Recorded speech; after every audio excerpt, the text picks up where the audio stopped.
What's up, guys? Welcome back to Honest Cooks. Today we're sharing a very special recipe with you.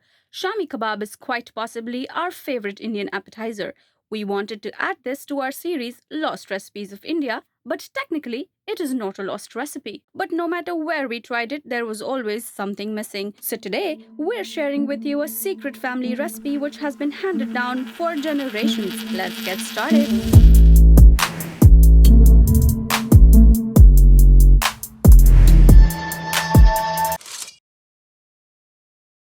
To make authentic Shami Kebab, you need to start the night before and soak split chickpea lentils in room temperature water. Split chickpea is not the same as pigeon pea or even yellow split pea lentils. I'll have a more detailed explanation on my blog, so don't forget to check that out. Along with the pre-soaked lentils, we'll also be using bay leaves and onions. I'll roughly slice the onion and set it aside. Moving on to the main ingredient, Shami Kebab is usually made with mutton or beef. I'm using mutton. You will need to choose boneless, tougher cut with low fat content. Trim off any excess fat and or silver skin and cut it into chunks.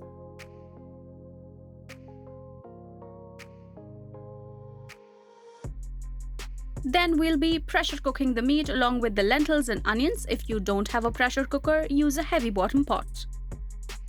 To your pressure cooker, add in the meat with the lentils, onions, bay leaf, salt and water. Give it a mix. Don't forget the number of bay leaves you've added. I'm adding 3. The cooking duration will vary based on the cut of your meat. If you're not sure, it's definitely a better idea to use a pot with a lid so you can easily check the doneness of the meat. Alright, well that's cooking. Let's get the rest of it ready. Always a good idea to clean up after working with raw meat. Aside from the meat and the lentils, a couple other things go into the kebabs. We'll be using garlic, green chilies, ginger paste and fresh coconut. Toss the sliced coconut onto a dry hot pan and toast it to light brown. Remove it onto a plate and let it cool. While the coconut is cooling down, crush the garlic and trim the ends of the green chilies to grind these into a paste. Ideally, I would have also used fresh ginger, but I couldn't find any. But if you find some fresh ginger, add that into your grinder as well. In goes the toasted coconut, and we will make a coarse paste by adding a touch of water. And once again, all the exact measurements will be on my website, link in description. Aside from the coconut paste, Shami Kebab will also be flavored with ghee, garam masala and mint. My homemade garam masala recipe is also linked in the description. As for the mint, let's chiffonade this by placing the leaves on top of each other, then tightly roll it and using a sharp knife, thinly chop it.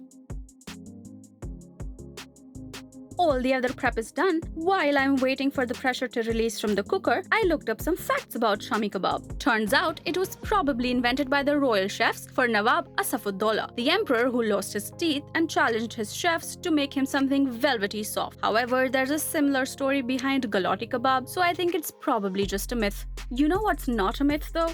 The fact that I will definitely do a happy dance if you subscribe to Honest Cooks. Alright, the pressure has released from the cooker. For me, the process took about an hour on low flame with 2 whistles, and there is still some excess water left that I will quickly burn off on high flame. And remember I told you to count the bay leaves? That's because we need to pick it out now before we blend the meat. When you're ready, add the meat to a grinder. It's very tender and the lentil is barely holding any shape. That's exactly how we want it. And without adding any water at all, blend this into a coarse paste. And when you're done, transfer the meat to a bowl and add in everything else that we prepped. That would be the ginger paste, ghee, coconut, garlic and chili paste, the homemade garam masala, along with mint and 1 whole egg. Go in with your hands and bring everything together.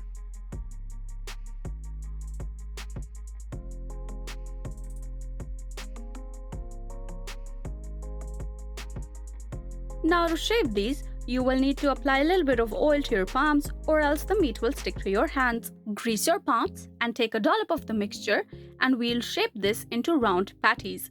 You can weigh every single kebab, but I'm not going to. If I get between 10 and 12 kebabs, I'll know they're fairly even in weight and that's good for me.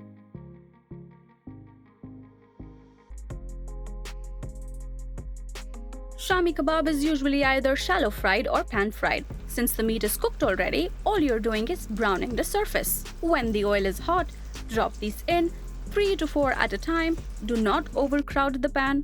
We will cook these until they're nice and brown on both the sides, and then we will remove these on kitchen towels. When you've shallow fried all of these, off to plating we go.